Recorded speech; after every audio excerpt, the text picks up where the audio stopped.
Bonjour et bienvenue dans Le Monde Devant Soi, le podcast d'actualité internationale de Slate.fr. Je suis Christophe Caron et j'accueille aujourd'hui Léa Polverini et Robin Tutange pour un épisode spécial consacré aux minorités opprimées par le gouvernement chinois dans la région du Xinjiang. Bonjour à vous deux. Bonjour Christophe. Bonjour Christophe. Début janvier, vous êtes partis tous les deux au Kazakhstan. Le Kazakhstan, c'est un pays d'Asie centrale qui est situé au nord-ouest de la Chine. Et c'est dans cette ancienne république soviétique que vous avez pu recueillir de nombreux témoignages sur la machine répressive à l'œuvre dans cette région, le Xinjiang, donc un territoire désertique et montagneux d'environ 1 600 000 km² et qui abrite pas mal de minorités. Et c'est vrai que quand on évoque les minorités opprimées par Pékin, on pense tout de suite aux Ouïghours, dont on parle dans la presse occidentale, mais ce n'est pas la seule ethnie persécutée, il y en a beaucoup plus que ça, Léa. Effectivement, on parle énormément des Ouïghours, mais il y a aussi les ethnies minoritaires kazakhs, kirghizes, tatars. La région du Xinjiang regroupe énormément de minorités turcophones, musulmanes, qui sont réprimées par le régime de Pékin. Parce qu'en fait, l'ethnie majoritaire en Chine, c'est l'ethnie Han. Et dans cette région-là, on a tout un sous-groupe ethnique. Et donc leur point commun, c'est cette fois musulmane.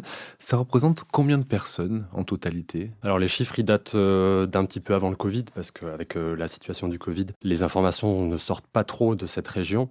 On parle actuellement de 11 millions de Ouïghours au Xinjiang. Pour les Kazakhs, c'est la deuxième minorité ethnique dans la région qui compte plus de 1,5 million.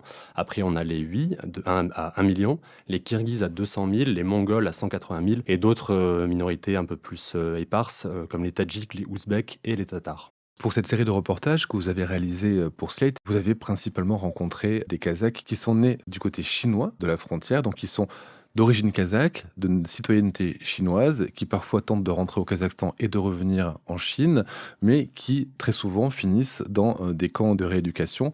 Pourquoi les Chinois se sont mis en tête de les opprimer ? Il semblerait qu'officiellement c'est une réponse aux attentats commis au nom du nationalisme ouïghour au début des années 2010, mais c'est beaucoup plus systématique que ça et c'est beaucoup plus organisé que ça. Oui, en fait, c'est un vaste programme de contrôle des minorités dans la région qui a commencé et qui a été, comme on l'a dit, mis d'abord en avant par la situation commise sur les Ouïghours.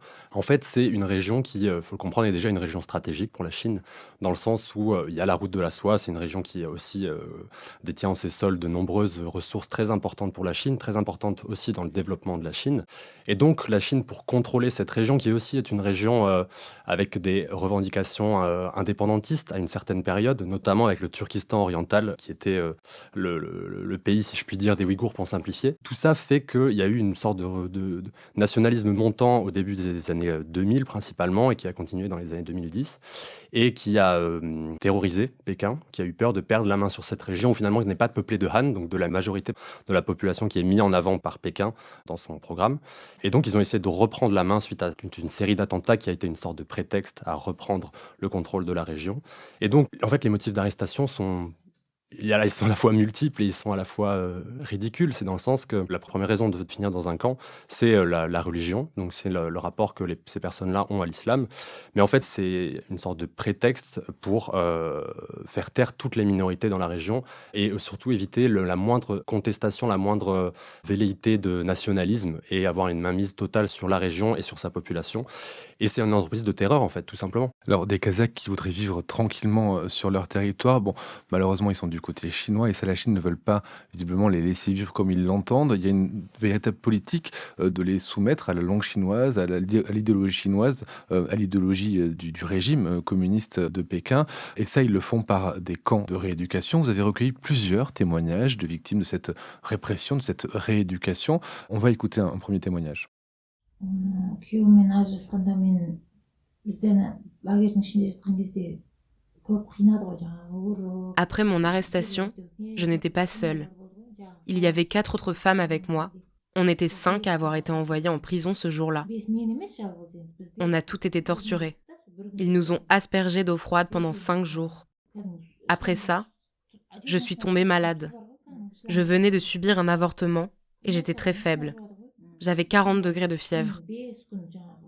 Ils ne m'ont donné aucun médicament. Ils ne m'ont pas cru quand j'ai dit que j'étais malade. J'ai eu de la fièvre pendant 3 jours. Et quand ils ont vu ça, ils ont fini par me donner un seul cachet. Après, j'ai fini par aller mieux. Je suis restée là, pendant 1 mois, sans subir aucun autre interrogatoire. Personne n'est venu me demander quoi que ce soit, et je n'avais aucun moyen de comprendre ce que j'avais bien pu faire de criminel. сонымен әйтеуір Alors là, on vient d'entendre Raïma, c'est une femme de 35 ans. Elle a passé 10 mois dans un de ces camps, puis plusieurs mois en résidence surveillée avant de pouvoir rentrer au Kazakhstan où vous l'avez rencontrée. Elle livre un témoignage glaçant sur la vie dans ces structures où on brise les corps et les esprits. Pour commencer là, pourquoi est-ce qu'elle a été arrêtée, Raïma? Alors Raïma, en fait, elle s'était installée depuis quelques années au Kazakhstan avec son époux et ses 4 enfants. Et son travail l'amenait à traverser régulièrement la frontière entre le Kazakhstan et le Xinjiang. Et c'est à ce moment-là qu'elle a été arrêtée. Alors au départ, elle ne sait pas du tout pourquoi. Petit à petit, elle va entrer en fait dans une espèce de spirale assez terrible. Il s'avère qu'elle est enceinte de 2 mois quand elle est arrêtée par les autorités chinoises. Or, elle a déjà 4 enfants et donc un 5e enfant, ce n'est pas envisageable pour le gouvernement chinois. Donc en fait, des médecins lui proposent l'option de ou bien subir un avortement ou bien être emprisonnée dans les geôles chinoises. Elle finit par devoir subir cet avortement et à partir de là, elle est envoyée dans un camp de rééducation.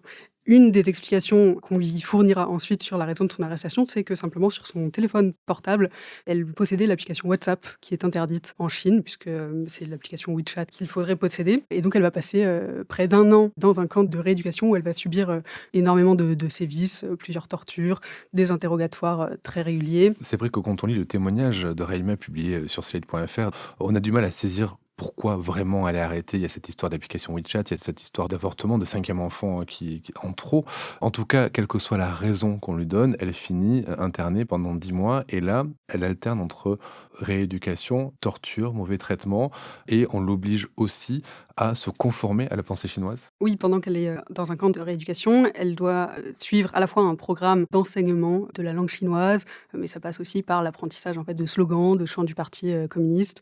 Et par ailleurs, elle prend part à des exercices militaires où il s'agit simplement de sortir dans la cour de la prison à 4 heures du matin, faire 1 heure d'exercice, ensuite rentrer en cours. Donc c'est vraiment un processus de bourrage de crâne où il s'agit de réassimiler des éléments dissidents, potentiellement dangereux, qu'on suppose en tout cas être dangereux ou qu'on présente comme étant dangereux, pour les faire rentrer dans le récit en fait de la nation chinoise unique qui se conforme à la construction d'une identité Han, qui est l'identité majoritaire, moderne, chinoise. Il y a donc ce travail de restructuration psychologique avec ce bourrage de crâne dont vous parlez. Il est accompagné aussi d'un affaiblissement.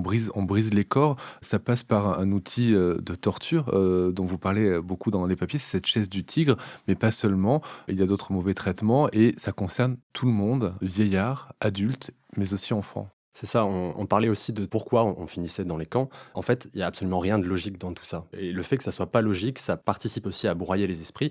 Il y a tout un tas de procédures qui sont appliquées aléatoirement aussi, ce qui fait partie de cette capacité en fait à brouiller toutes les pistes. Il n'y a plus aucun repère dans les camps. Du jour au lendemain, on peut être libéré.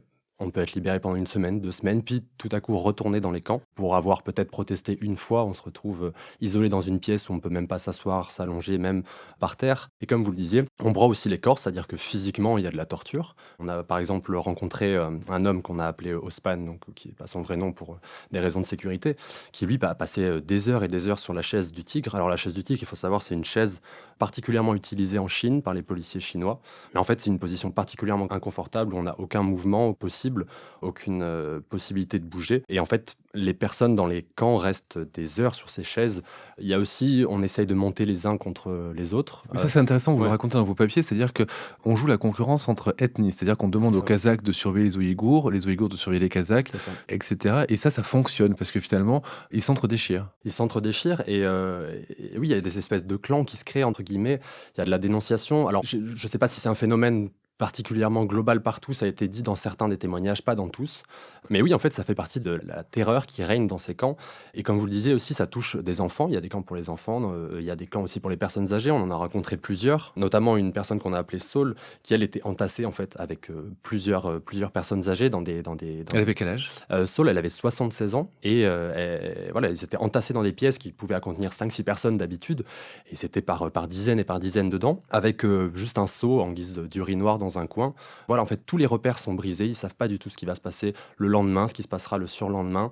Ils savent pas non plus ce que leurs familles connaissent de leur situation, ce qui est aussi dramatique et fait partie de cette pression psychologique qu'il peut y avoir. On a rencontré une femme qui s'appelle Dina et qui a été soumise à du travail forcé.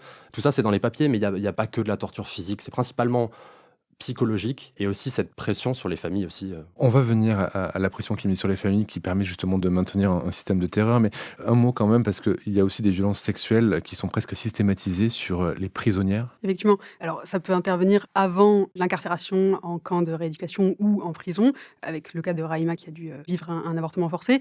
Mais ensuite, au sein même des camps, évidemment, c'est quelque chose qui est très fréquent, dont les victimes ont aussi beaucoup de mal à parler. Et donc, les témoignages sortent vraiment au compte-gouttes, généralement des années après que les faits se soient passés.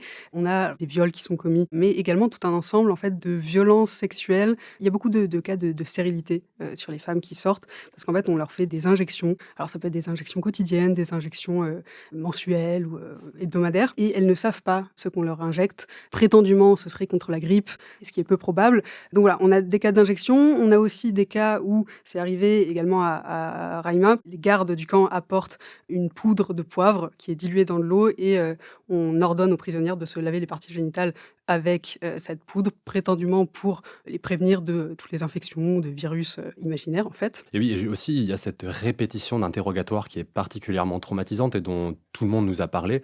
C'était des interrogatoires constants avec toujours les mêmes questions, donc toujours les mêmes réponses. Et pendant des années d'interrogatoires avec les mêmes questions, les mêmes réponses, qui à la fin en fait même douter les propres personnes concernées, quoi. Donc c'est vraiment à la fois un bourrage de crâne, mais aussi une destruction de ce que peut être l'identité de la personne et de ce que représentent ces gens-là, quoi. Et comment on en sort de ces camps-là? Les gens que vous avez rencontrés, est-ce que ce sont des gens qui ont lâché les armes, qui se sont complètement soumis, brisés par ces mois de mauvais traitements? Est-ce qu'il y a, au contraire, une lueur d'espoir, une lueur de combativité? Est-ce que finalement, cette entreprise de lavage de cerveau et de cassage des corps fonctionne? Ce qui en ressort principalement, donc nous on s'est concentré sur les Kazakhs principalement, mais aussi les Ouïghours qui se sont donc réfugiés dans le pays frontalier au Kazakhstan. Et donc, ce qu'on a rencontré, il y avait une sorte, à un certain moment, de libération quand ils sont sortis des camps. Mais en fait, cette libération, elle est vite, elle tombe vite en miettes. C'est juste qu'en sortant de ces camps-là, c'est le début d'un nouveau calvaire. À la fois le calvaire de rencontrer la famille dont on n'avait pas eu de nouvelles depuis des années. Et là, il y a des fractures énormes. De leur famille, eux aussi, de leur côté, a été, si je puis dire, retournée mentalement. Et donc, parfois, voit la personne-là comme quelqu'un de mauvais, quelqu'un qui est anti-chinois, un terroriste même. Donc, il y a cette fracture dans la famille qui se crée au C'est-à-dire moment... que même à l'extérieur, Exactement, ouais. les familles des gens incarcérés se font aussi laver le cerveau et donc du coup se méfient de leur propre C'est membre ça, de la famille. c'est ça. On a eu des exemples, par exemple, Dina qui sortait des camps. Elle a dû réciter un texte louant le parti, louant le fait d'être passée dans les camps, qu'elle était devenue une bonne personne devant toute sa famille. Et en fait, sa famille n'a eu aucune réaction, comme si elle l'avait désavouée, quoi. Il y avait plus aucun lien entre elle et sa famille. Ça a été très dur pour elle, et en fait, elle est se réfugier au Kazakhstan. Donc en fait, la reconstruction derrière, c'est un véritable calvaire. C'est-à-dire qu'en sortant des camps, c'est une première étape, mais c'est le début d'un long tunnel.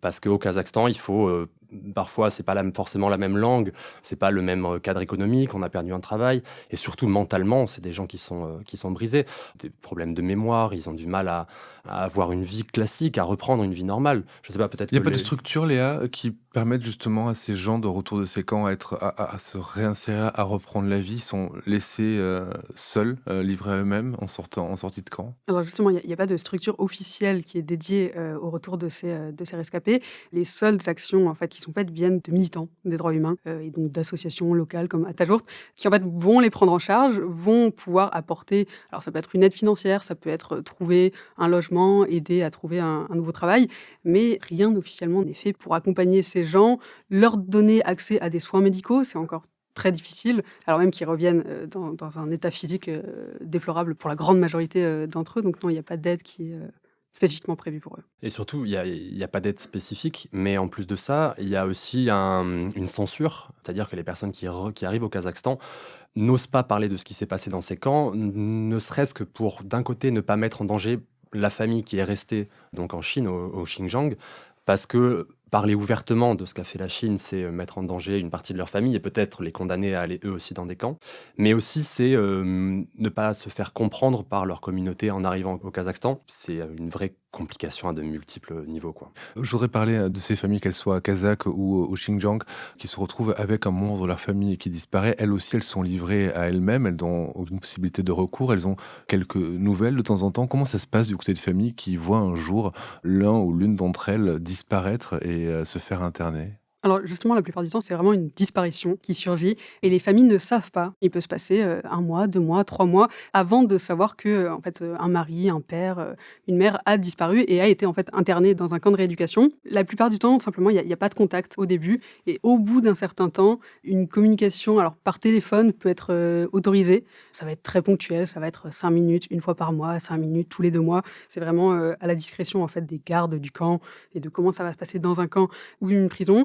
En fait, les communications qui sont établies, ça va être les proches qui sont au Kazakhstan vont voir une association de droits humains à Tajourt et en fait vont produire un témoignage qui va être un témoignage filmé, diffusé sur une plateforme YouTube. En même temps, ils vont remplir une plainte auprès du ministère des Affaires étrangères kazakh et à partir de là, en fait, la Chine reçoit très bien ce qui est en train de se passer et peut faciliter, dans certains cas, en fait, un retour de communication et donc permettre un échange entre ces familles qui toujours restent très minimes, très succincts, très étroits, Très contrôlé, très j'imagine et aussi. très contrôlés évidemment. Ces personnes ne peuvent pas parler, librement. On en a beaucoup qui nous disaient, quand on parle, ou bien il s'agit simplement de dire, «Tout va bien, ne t'inquiète pas», et ça prouve au moins qu'ils sont vivants, ou bien ils parlent en langage crypté en disant, voilà: «Des nuages sombres, sont au-dessus de nous, le temps est mauvais», et en fait, c'est ce type de communication, qu'on va avoir. Ce qui maintient, voilà, un lien minimal, mais ça reste très contrôlé. Ils arrivent des fois à avoir un contact avec leur famille, mais c'est un contact qui est en fait déshumanisé parce il n'y a aucune émotion qui peut transparaître dans ces messages. On avait l'exemple de Sadir Zan qui, par exemple, avait sa femme qui est bloquée de l'autre côté et qui n'a pas eu de message depuis, il me semble, 9 mois maintenant. Et de temps en temps, il a 2 messages en une semaine, puis après plus du tout pendant des mois et des mois. Donc en fait, c'est toujours l'incertitude qui règne du côté à la fois dans les camps, mais aussi du côté des familles où on ne sait jamais en fait ce qui va se passer. Léa, vous avez parlé de cette association qui vient en aide aux personnes internées et puis à leurs familles. Du côté du Kazakhstan, du côté d'Astana, il n'y a pas de réaction officielle, il n'y a pas de programme officiel. Les deux pays, Chine et Kazakhstan, ont de bonnes relations, bien que la Chine ait placé le Kazakhstan sur une liste d'États terroristes. Vous allez nous expliquer pourquoi, mais pourquoi le Kazakhstan ne se mobilise pas plus pour ses ressortissants ou pour des gens de l'ethnie kazakh? C'est effectivement quelque chose qui est très ambigu puisque d'un côté, on a la Chine qui désigne explicitement le Kazakhstan comme étant un État terroriste, mais de l'autre côté, le discours officiel reste que la Chine et le Kazakhstan sont des très bons partenaires commerciaux parce qu'en fait, il y a énormément d'échanges financiers. Le Kazakhstan fait aussi partie des Nouvelles Routes de la Soie, qui est le grand programme lancé par Xi Jinping. Donc on a tout un tas d'enjeux économiques et politiques qui font que ce n'est pas un problème en fait pour Astana qui est aussi en fait un régime très autoritaire. Donc les deux s'entendent assez bien sur ce point-là. La seule chose en fait, donc Astana va pas pouvoir s'autoriser à critiquer ouvertement la politique répressive chinoise envers ses propres compatriotes. La seule chose qu'il s'autorise à faire, c'est de faciliter en fait le retour des personnes d'ethnie kazakh au Kazakhstan, en facilitant notamment les procédures d'acquisition d'une nationalité kazakh, parce que donc généralement, comme on le disait au début, ce sont des Kazakhs d'ethnie, mais qui sont nés au Xinjiang et donc qui ont cette nationalité chinoise.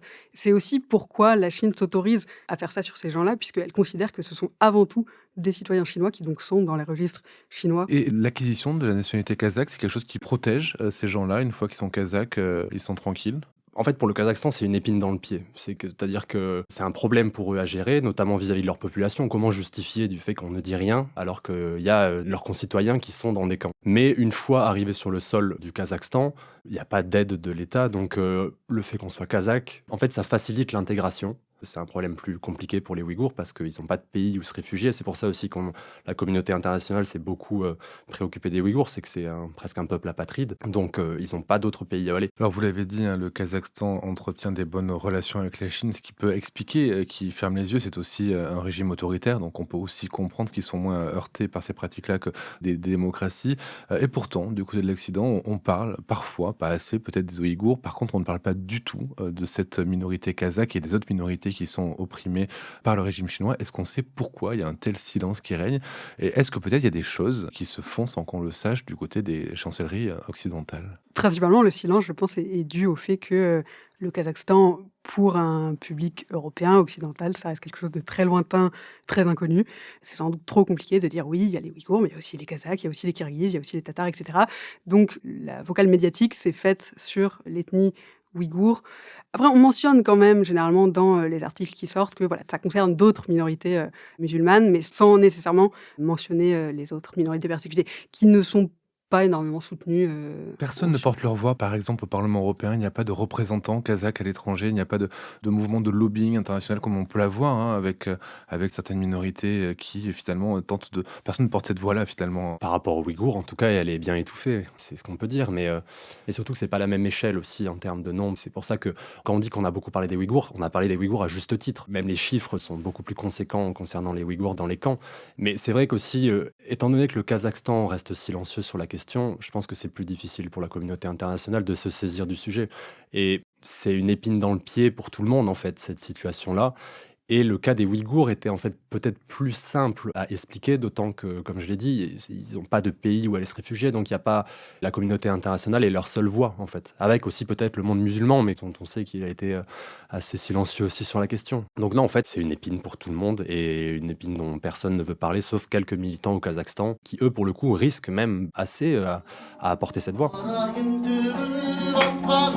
Aralasam da jerde atozgan avuldaşlarım sağınıp жүрмін сендерді.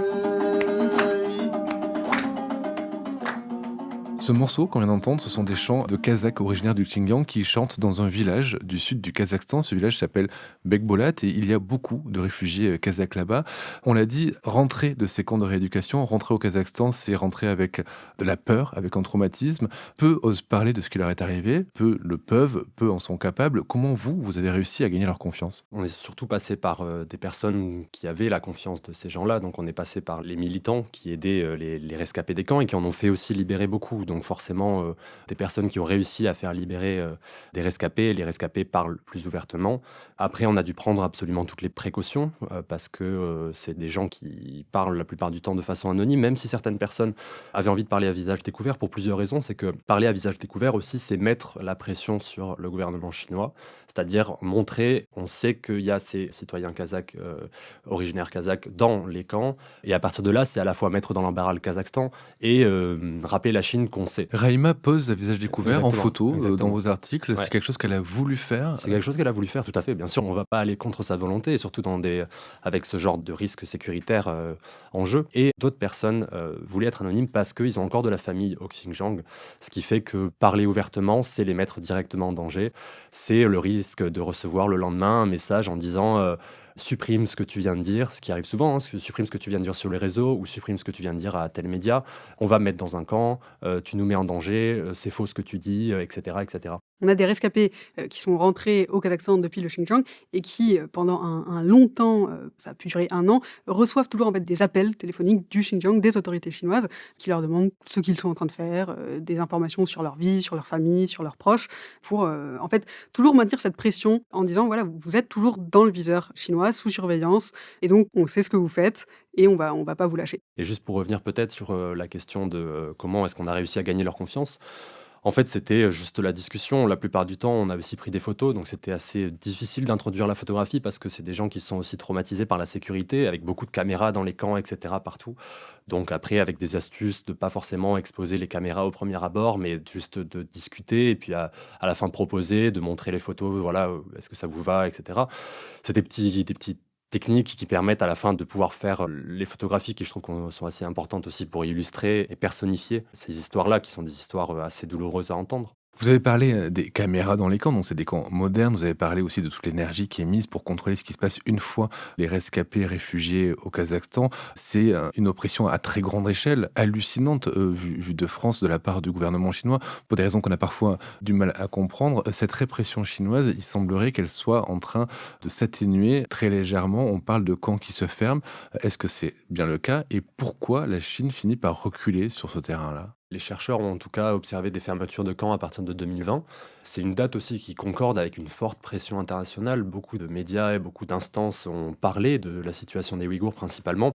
Donc forcément, ça a joué, mais aussi ce qu'on a pu en retirer en discutant avec certains chercheurs. Alors tous les chercheurs ne sont pas forcément d'accord, puisque ça reste des suppositions, vu qu'on n'a pas les plans du parti chinois, mais il semblerait qu'en tout cas que ça soit une espèce de programme à durée déterminée, c'est-à-dire que c'est un plan sur plusieurs années, 5 ans on va dire environ, et qu'on arrive à la fin de ce programme. Un plan pour semer la terreur dans la région, soumettre les populations locales et faire que, eh bien, dans cette région autonome, dans cette province du Xinjiang, personne ne lèvera une oreille et que du coup, Pékin sera tranquille? Exactement, un plan pour éradiquer ne serait-ce la moindre once de contestation, de nationalisme qui aurait pu émerger à un certain moment dans cette région. Et oui, mettre vraiment la main mise sur cette région, ne pas en faire une épine dans le pied qui est grossie au fil des années. Et donc oui, il semblerait que ce plan arrive à sa fin, ou en tout cas soit peut-être en train de muter. Le seul problème, c'est qu'avec le Covid-19, il y a eu une nouvelle vague de surveillance, etc. Donc on arrive à un point où on sait encore moins ce qui se passe dans cette région-là, qui a été, et la situation a notamment été éclipsée par le Covid dans la région. Donc en fait, on a aussi des vidéos qui émergent énormément sur les réseaux sociaux de Ouïghours qui sont mis dans des camps, supposés des camps de Covid, mais qui, en fait, sont des camps avec des situations dramatiques à l'intérieur. Donc en fait, il se passe encore des choses au Xinjiang, c'est une certitude. Il semblerait en tout cas que ça soit une action différente qu'on a pu voir des autres années. Même pour les personnes internées, elles n'avaient pas vocation à rester indéterminément dans les camps. Généralement, ces personnes sont enfermées 1 an, jusqu'à 2 ans éventuellement dans les camps de rééducation, mais ensuite elles sont relâchées, mises soit sous résidence surveillée, soit on les pousse à faire du travail forcé. Mais voilà, on estime qu'en fait on leur fait suivre un programme dit de rééducation, et qu'ensuite elles ont été réassimilées et qu'on peut les réintroduire dans la société, toujours sous surveillance, mais plus sous cette modalité carcérale. De ce qu'on sait, je pense que vous avez parlé avec pas mal de chercheurs, de ce qu'on sait vu d'ici, est-ce que ce funeste programme chinois de réassimilation, de reprogrammation a fonctionné? Est-ce que malheureusement Pékin a gagné la partie? De façon très cynique, on n'a pas vu d'attentats d'ampleur telle que ceux qu'on avait vus dans les années 2013-2014. Donc de ce point de vue-là, oui, on peut dire que ça a fonctionné. Et de toute façon, les personnes qui sortent des camps et qui vivent toujours au Xinjiang n'ont plus aucune possibilité de parler contre le régime chinois. Donc c'est quelque chose qui fonctionne de façon très concrète, puisqu'ils sont tenus par la pression des autorités. C'est une question à laquelle il est très difficile de répondre, mais est-ce qu'on sait si l'idéologie a été intégrée ou est-ce qu'il reste quand même cette double pensée dont parlait Orwell? C'est-à-dire, finalement, il y a toujours, au fond, la sensation que quelque chose ne va pas avec Pékin, mais on préfère le taire, ou est-ce que vous pensez, en tout cas les gens qui enquêtent sur ces régions-là, pensent que finalement ce discours pro-régime a été intégré par les populations? Alors pour les rescapés qu'on a rencontrés, en tout cas, il y a eu un peu les deux discours, c'est-à-dire qu'on a des personnes chez qui ça a un peu réveillé un instinct, pas nationaliste, mais vraiment une identité, et qui essayent de se reconstruire en mettant cette identité en avant, en essayant notamment pour les Ouïghours de la faire revivre au Kazakhstan. Et de l'autre côté, on a vu aussi des histoires de familles brisées où un père de famille qui est rentré dans une espèce de psychose, à détester tout ce qu'il voyait au Kazakhstan, à glorifier le parti, à glorifier la Chine, à glorifier l'action chinoise, et à vouloir que ses enfants soient éduqués en Chine, etc. Donc je pense qu'on ne peut pas faire de généralité à ce stade-là, mais en tout cas, ce qui est sûr, c'est que si ça a réussi, à quel prix ça a réussi, quoi. Merci Léa, merci Robin d'être allé au Kazakhstan enquêter et nous raconter ce qui se passe dans cette région où le gouvernement chinois opprime en relative impunité. Je rappelle que votre série de reportages est à retrouver sur slate.fr. Vous retrouverez les liens dans la description de ce podcast. Merci beaucoup et à la semaine prochaine. Merci à vous. Merci à vous. Retrouvez Le Monde Devant Soi chaque vendredi sur slate.fr, votre plateforme de podcast préférée.